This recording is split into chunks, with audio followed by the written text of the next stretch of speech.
évolué, ton taux horaire, A évolué. ton coût horaire a évolué, ne serait-ce que parce que tu te rémunères un peu mieux. tu vois. Mhm. Donc ça, si on a travaillé sur des trucs qui ont, je pense à tes kits d'il y a 2 ans, alors tu les réactualises quand tu passes ton taux horaire de 40 à 42, mais du coup, il faut peut-être repasser tous ces trucs-là à l'analyse, tu sais, tu mets un kit et tu l'analyses, et tu te dis aujourd'hui, quel est le temps que je passe, est-ce que c'est vraiment ce temps de passage-là, ou est-ce qu'il ne faut pas que je le modifie. Donc là, tu prévois de passer 75 heures. Et j'ai passé 75 heures, hein, parce que c'est... ouais, mais ce sont les heures que tu as facturées. Voilà, les heures facturées. Hein. D'accord. Et tu les as fait faire par Bruno. Hein, c'est-à-dire que tu as un taux horaire de 17 euros. Si c'est toi qui fais, là, tu perds 10 euros de plus par heure, et donc ça fait beaucoup, quoi. Ça fait 750 euros de plus que perdre. Tu vends tes heures en moyenne à 38 euros, là-dessus tu vends que 20 euros. Eh oui, mais regarde aussi, tu avais 15% de marge. Et oui. C'est ça qui te flambe. Ça, c'est le cumul de ces 2 points qui t'amène à ça. Et ça, sur ton devis, tu ne l'avais pas prévu. Bah, je ne l'avais pas prévu, j'avais pas prévu de passer autant de temps. Tu avais fait un devis là-dessus sur Rivalis ou pas? Non, pas sur Rivalis. D'accord. Ouais, bah, tu vois, hein, on se trouve confronté, là c'est un exemple typique de ce que tu vis quand tu fais un devis en dehors de ton analyse. Cette facture-là, si tu l'avais saisie en devis, tu aurais eu ce chiffre-là et ça. Et donc, tu aurais vu, que ce n'est pas possible. Signal d'alarme, c'est pas possible, il faut que je réactualise.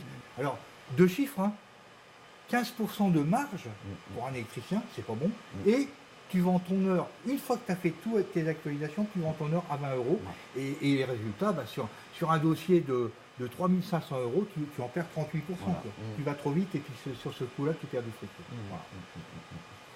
Alors donc là, tu prévois de facturer 100 heures, tu as un total de factures documents hors taxe de 8400 euros, tu prévois de facturer 100 heures ici, et Bruno, ton ouvrier, passe 100 heures, et quand il passe 100 heures, tu as toi une marge sur ce produit, sur ce chantier de 42,80%, ce qui est au-dessus de ta marge moyenne, puisqu'on avait déterminé 42, donc on est bon sur ce truc-là, et tu vends ton heure à 45, alors que ton prix moyen depuis le début de l'année est 38,12. Voilà. Donc qu'est-ce qui se passe? Bah, si tu es dans les temps, tu passes 1194 euros. Alors maintenant, je vais te poser une question. Retire-moi les heures à Bruno et mets-les toi. Voilà. Donc, l'utilité de ce système-là, il est bien là. À qui je vais faire ce chantier pour pouvoir passer dans mon prix et gagner de l'argent. Si je suis obligé de le faire à 371 sur 3000, sur 8400, ça fait quoi? Ça fait à peu près 3,5% de marge nette. Mais il y a une chose qui est certaine, c'est que si tu le fais faire par Bruno, c'est un huitième, c'est-à-dire c'est 13%. Bon, moi je fais toujours quelques heures, hein, sur les dossiers, mais si je fais faire la majeure partie à Bruno et que je fasse que le suivi sur des dossiers type maître d'œuvre, ça peut passer, quoi. On peut essayer de sauf que dans ce cas-là, quand tu fais ton devis, généralement, tu ne penses pas à prendre ton temps et à inclure ton temps de suivi. Ça, on a discuté déjà à plusieurs reprises.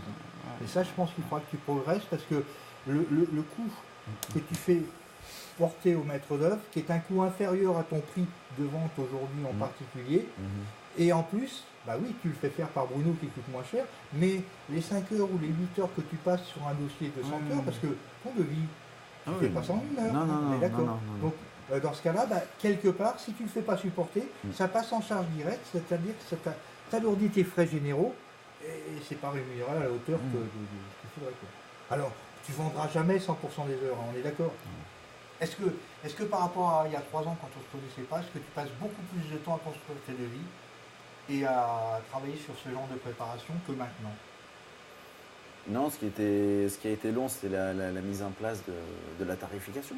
Voilà, après, une fois que c'est en place, entre guillemets, ça coule de source, quoi.